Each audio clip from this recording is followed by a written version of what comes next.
Aucun corps, aucun aveu, le mystère Jubilard reste entier.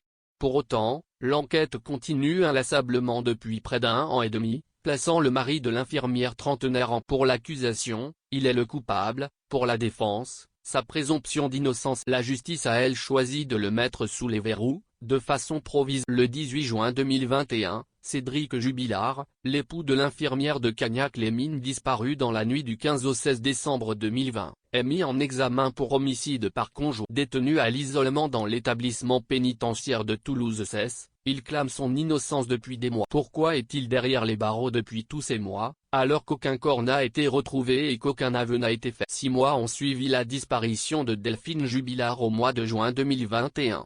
Après d'importantes recherches, à l'aide d'hélicoptères, plongeurs, drones, battues citoyennes et opérations de ratissage, dans les semaines qui ont suivi sa disparition, le procureur de la République de Toulouse de l'époque, Dominique Alzeri, a annoncé que la piste criminelle était désormais privilégiée. Une déclaration qui a été faite après les interrogatoires des beaux-parents de la trentenaire, et de son mari, avec qui elle était en procédure de sa garde à vue terminée. Cédric Jubilard a alors été mis en examen pour meurtre aggravé et incarcéré en détention. Les déclarations évolutives et parfois contradictoires du peintre plaquiste de 34 ans ont éveillé les soupçons des autorités, lui qui est le dernier à avoir vu Delphine Jubilard vivre. À partir de ce moment, ses avocats réclament régulièrement la libération de leurs clients faute de preuves, ils demandent à ce que la présomption d'innocence soit consacrée, ajoutant que leur client vit un enfer en prison. Cependant, à chaque fois, le juge des libertés et de la détention a rejeté la demande de remise en liberté de Cédric Jubilard, estimant qu'il existe plusieurs indices graves et concordants permettant de dire que l'infirmière a été tuée et que son mari a participé au meurtre. En septembre 2021,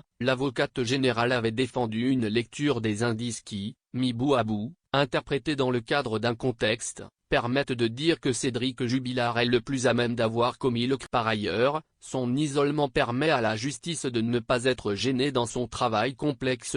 Les nouveaux éléments, l'analyse des lunettes cassées, le témoignage du fils du couple et l'expertise psychiatrique du suspect alimentent la décision de le garder derrière. Le mandat de dépôt de Cédric Jubilard expire le 18 juin prochain. Il ne peut donc pas rester en détention provisoire au-delà sans un débat devant le juge. Cédric Jubilard reste présumé innocent des faits qui lui sont reprochés jusqu'au jugement définitif de